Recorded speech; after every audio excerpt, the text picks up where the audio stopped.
To AC techno.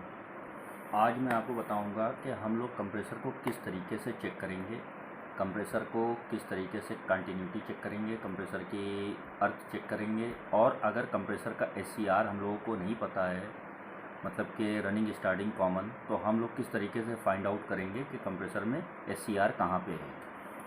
तो video शुरू करने से पहले दोस्तों आप लोगों को बताना चाहूँगा कि जिन लोगों ने मेरे चैनल को सब्सक्राइब नहीं किया तो प्लीज़ मेरे चैनल को सब्सक्राइब कर लिए, लाइक कीजिए, ज़्यादा से ज़्यादा शेयर कीजिए। ठीक है फ्रेंड्स, तो सब्सक्राइब करना ना भूलिएगा। ठीक है, चलिए तो वीडियो शुरू करते हैं। मेरे पास ये कंप्रेसर है, ये डीप फ्रीजर का कंप्रेसर है। ऐसा इसको मैंने वैक्यूम पंप बना के रखा हुआ है। इतने टाइम मेरे पास कंप्रेसर कोई है नहीं तो मैं उस पर बताता, लेकिन इस पर मैं आप लोगों को बता के दिखाऊंगा कि किस तरीके से हम लोग इसको फाइंड आउट करेंगे मल्टीमीटर की मदद से, मतलब कि क्लैम मीटर की मदद से और टेस्टिंग लैंप की मदद से। इस टेस्टिंग लैंप की मदद से भी हम इसको चेक कर पाएंगे कि कंटिन्यूटी और अर्थ। तो जैसे कि इसमें ये 3 टर्मिनल दिखाई पड़ रहे हैं, रनिंग, स्टार्टिंग और कॉमन। तो इसको मैं अभी दिखाता हूँ किस तरीके से हम लोग चेक करेंगे। तो सबसे पहले हम लोग टेस्टिंग लैंप की मदद से इसको चेक करेंगे। जैसे कि देखिए मैंने आमने सामने प्रॉब इसकी रखी हुई है। तो ये अभी तीनों टर्मिनल पे कंटिन्यूटी मुझे बता रहा है, जैसे कि आप लोग देख रहे हैं। बारी बारी मैं लगा रहा हूँ तो तीनों टर्मिनल पे कंटिन्यूटी बता रहा है। अब इसका अर्थ भी मैं चेक करूँगा। अर्थ हम लोगों को ऐसे चेक करना है कि एक टर्मिनल पे एक प्रॉब रखना है और दूसरा जो प्रॉब का हिस्सा है वो ऊपर या साइड वाले हिस्से पे, कहीं पे भी इसकी पाइप वाले हिस्से पे या जहाँ पे पेंट नहीं है वहाँ पे लगा के चेक करना है, तो लाइट जलेगी। बारी बारी तीनों टर्मिनल पे मैं प्रॉब रख रहा हूँ। देखिए कहीं पे लाइट नहीं जल रही है। अर्थ करने का मतलब ये होता है फ्रेंड्स कि इसके अंदर जो बाइंडिंग होती है वो शॉर्ट होके बॉडी के साथ में अटैच हो जाती है, जिसके वजह से कंप्रेसर अर्थ हो जाता है। और जैसे ही हम लोग रेफ्रिजरेटर या एसी को स्टार्ट करेंगे उस कंडीशन में एमसीबी ट्रिप हो जाती है। अगर आपके एमसीबी नहीं लगी है तो फ्यूज़ उड़ जाएगा, वरना लाइन शॉर्ट हो जाएगी। अमूमन होता क्या है, सभी के यहाँ ज़्यादातर एमसीबी अब तो लगी होती है, तो ये प्रॉब्लम आती है। जैसे कि कंप्रेसर बिल्कुल सही है और अगर ये अर्थ होगा तो इस तरीके से लाइट जलेगी। ये यहाँ पे ये देखिए इस तरीके से लाइट जलेगी अगर ये अर्थ होगा। यहाँ पे एक टर्मिनल पे लगाने के बाद इस तरीके से मैं दूसरा टर्मिनल बॉडी पे लगा रहा हूँ इसकी, तो लाइट जलेगी। इसका मतलब है कि हमारा कंप्रेसर ख़राब है। और आपस में अगर टर्मिनल पे हम लगाएंगे, जिस तरीके से मैं ये लगा रहा हूँ तीनों टर्मिनल पे, इसमें से भी अगर कोई कंटिन्यूटी नहीं बताएगा तो भी उस कंडीशन में हमारा कंप्रेसर ख़राब है। ठीक है दोस्तों, ये देखिए। तो इस तरीके से अगर ये आपस में टर्मिनल नहीं भी बताएगा तो भी हमारा कंप्रेसर ख़राब है। तो इसी तरीके से हम लोग क्लैम मीटर की भी मदद से चेक करेंगे। क्लैम मीटर को कंटिन्यूटी पे लगा लेंगे हम लोगों ने कंटिन्यूटी पे लगा लिया है इसको। तो इसमें अभी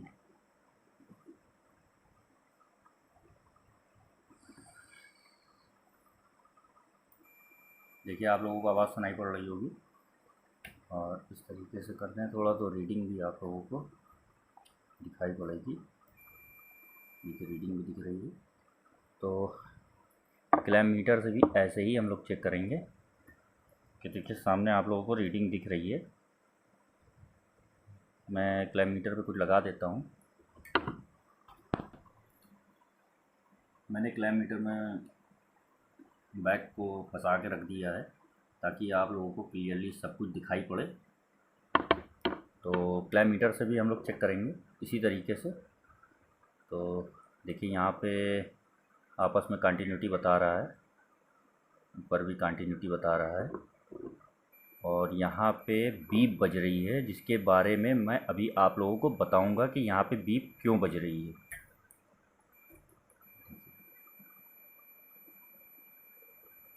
देखिए है। तो इसका मतलब ये है कि ये बाइंडिंग हमारी आपस में शॉर्ट नहीं है, ये बाइंडिंग हमारी बिल्कुल सही है, प्रॉपर वर्क कर रही है। और यहाँ पे अर्थ भी हम लोग चेक कर लेंगे लगा के, हर तरीके से अंदर भी चेक कर लेंगे, इस तरीके से भी चेक कर लेंगे, बारी बारी टर्मिनल चेंज करके भी चेक कर लेंगे हम लोग। तो ये कंप्रेसर हमारा अर्थ नहीं है, ये कंप्रेसर हमारा, ये देखिए इधर मैं चेक कर रहा हूँ पाइप पे भी, ये कंप्रेसर हमारा बिल्कुल ठीक है। तो दोस्तों इतना हमारा जो कंप्रेसर का था ये पूरी टेस्टिंग हो गई है। तो अब हम लोग आगे बढ़ेंगे।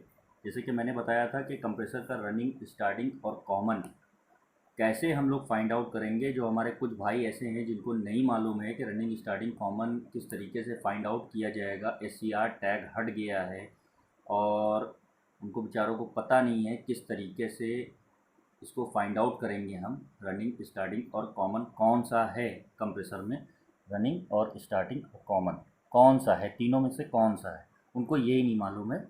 तो कोई दिक्कत वाली बात नहीं है, तो इंसान को धीरे धीरे आता है, सब समझ जाता है इंसान, ठीक है, कोई दिक्कत वाली बात नहीं है। जिनको आता है उनके लिए तो कोई दिक्कत नहीं है, जिनको नहीं आता है, जो हमारे नए भाई हैं, उनके लिए थोड़ी दिक्कत है, पर कोई दिक्कत वाली बात नहीं, वो भी सीख जाएंगे। तो चलिए मैं आगे बताता हूँ आप लोगों को कि रनिंग, स्टार्टिंग और कॉमन किस तरीके से हम लोग फाइंड आउट करेंगे तीनों टर्मिनल में से। इतना तो क्लियर हो गया दोस्तों, इसका अर्थ कैसे चेक करेंगे और टर्मिनल कंटिन्यूटी कैसे चेक करेंगे। ठीक है, अर्थ भी मैंने आप लोगों को बता दिया है और टर्मिनल कंटिन्यूटी भी आप लोगों को बता दी है कि आपस में तीनों टर्मिनल वर्क कर रहे हैं। और यहाँ से एक टर्मिनल लगा के बॉडी में कहीं भी अटैच करेंगे पाइप में, तो अगर क्लैम मीटर की मदद से करेंगे तो बीप बजेगा और कंटिन्यूटी भी नहीं दिखाएगा, बीप बजेगा। तो इसका मतलब ये है कि कंप्रेसर हमारा ख़राब है।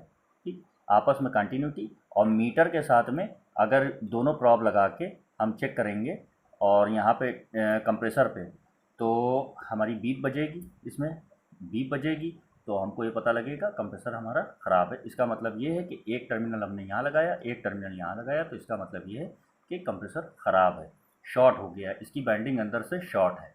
तो चलिए हम लोग आगे बढ़ते हैं, टर्मिनल फाइंड आउट करते हैं कि SCR कौन सा है इसमें।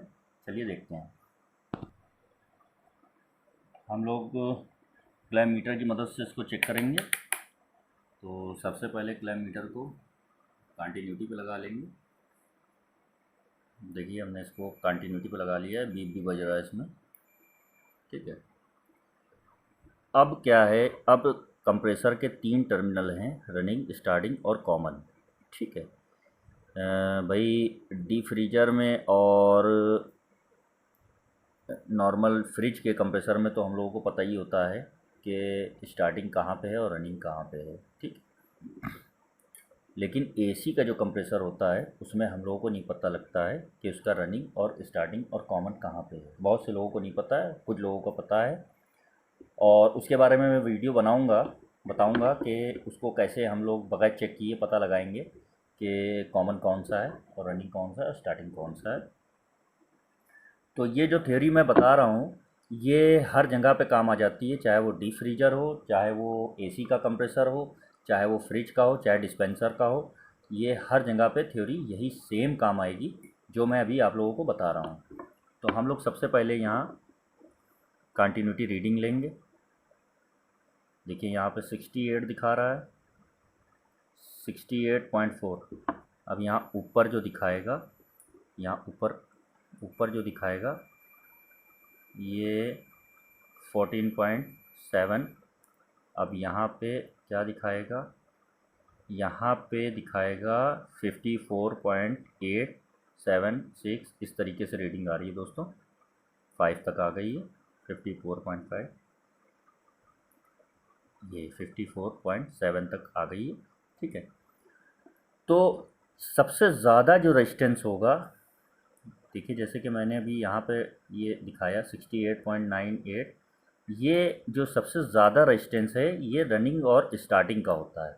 सबसे ज़्यादा जो रेजिस्टेंस आएगा, रेजिस्टेंस का मतलब रीडिंग, जो अंदर बाइंडिंग होती है इसकी, तो जो सबसे ज़्यादा मोटी बाइंडिंग होती है वो यहाँ पे होती है और सबसे ज़्यादा रेजिस्टेंस उसी का होता है। तो ये हो गया 68.7। तो इसका मतलब ये है कि रनिंग स्टार्टिंग इन्हीं में से कोई है। लेकिन ये तो पता लग गया हम लोगों को रनिंग स्टार्टिंग यही है।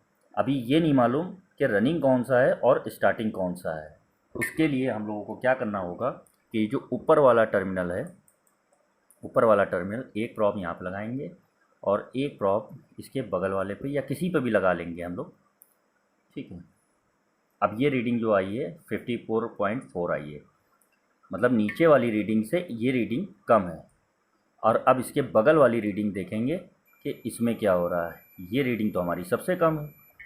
तो अब इससे ये प्रूफ होता है कि हमारी रनिंग और स्टार्टिंग ये है, और जो बीच की रीडिंग हमारी आ रही है, हमेशा याद रखिएगा जो बीच की रीडिंग होगी, जो इस रीडिंग से कम की रीडिंग आई है, ये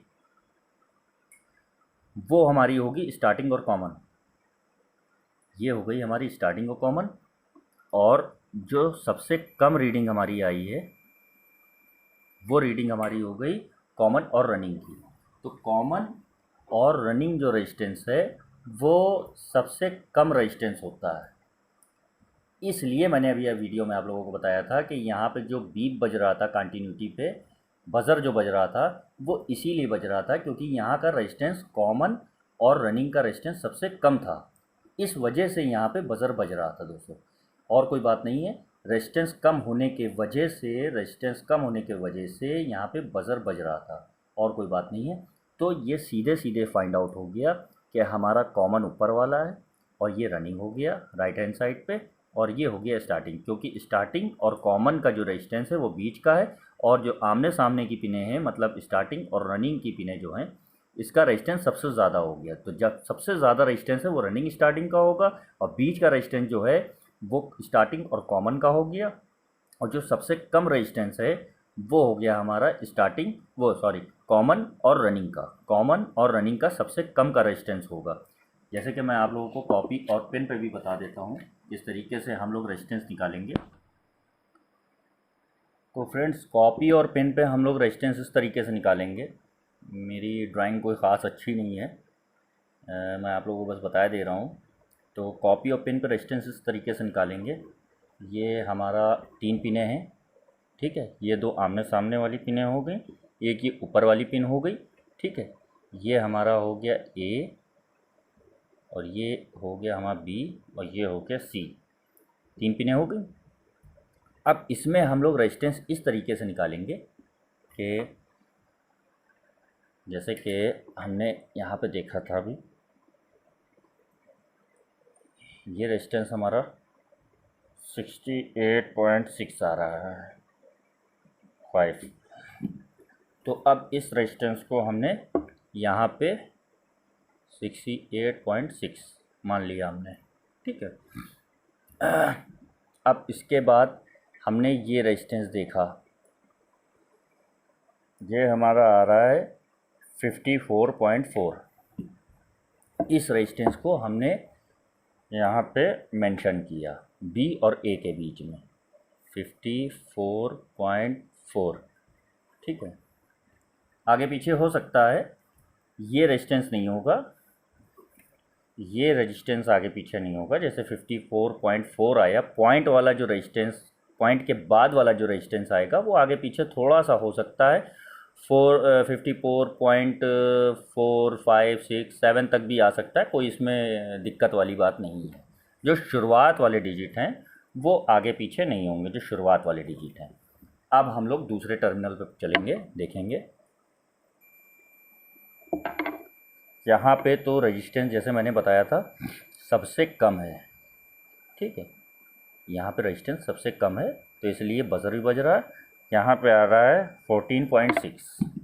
चलिए हमने इसको 14.6 मान लिया 14.6। तो ए और बी के बीच का जो रेजिस्टेंस है वो बीच का रेजिस्टेंस है, और बी और सी के बीच का जो रेजिस्टेंस है, देखिए ये सबसे ज़्यादा है। तो जो मैंने आप लोगों को बताया था, जो नीचे के टर्मिनल हैं उसका रेजिस्टेंस सबसे ज़्यादा है, ठीक है। और यहाँ पर का जो रेजिस्टेंस है, ये यहाँ पर का, इसका रेजिस्टेंस जो है बीच का है, ठीक है। और यहाँ ए और सी का जो रेजिस्टेंस है वो सबसे कम है। तो अब जो हमारा सबसे कम रेजिस्टेंस हो गया वो तो सीधे हमारा ये कॉमन हो गया, ठीक है। और उसके बाद जो इसके नीचे का रेजिस्टेंस है, मतलब ये सबसे कम रेजिस्टेंस आ रहा है, तो ये हो गया हमारा रनिंग, ये हमारा रनिंग हो गया। उसके बाद ये सबसे ज़्यादा जो रेजिस्टेंस आ रहा है ये हमारा हो गया स्टार्टिंग, ठीक है दोस्तों, ये हमारा स्टार्टिंग हो गया। अब क्या हुआ, स्टार्टिंग और रनिंग, स्टार्टिंग और रनिंग ये आ गया, और स्टार्टिंग और कॉमन ये आ गया, मतलब कॉमन ऊपर हो गया, स्टार्टिंग हमारा लेफ़्ट हैंड पे आ गया और रनिंग हमारा राइट हैंड पे आ गया। इस तरीके से आप लोग किसी भी A to Z, किसी में भी AC में हो या फ्रिज में हो या डी फ्रीजर में हो, सेम फार्मूले से रनिंग स्टार्टिंग कॉमन निकाल सकते हैं, फाइंड आउट कर सकते हैं। सेम यही फार्मूला काम आएगा, ठीक है दोस्तों। आई होप आप लोगों को ये मेरी बताई हुई बात समझ में आई हो, जिस तरीके से मैंने आप लोगों को बताया हो। आप लोगों को मेरा वीडियो अच्छा लगा हो तो प्लीज़ मेरे वीडियो को लाइक कीजिए, शेयर कीजिए, ज़्यादा से ज़्यादा सब्सक्राइब कीजिए, कमेंट्स कीजिए, अपने अच्छे अच्छे कमेंट्स कीजिए। तो आई होप आप लोगों को वीडियो मेरी अच्छी लगी होगी। इसके बाद मैं नई वीडियो लेके आऊँगा किसी और टॉपिक पे, ठीक है। तो ठीक है फ्रेंड्स, ओके, गुड बाय।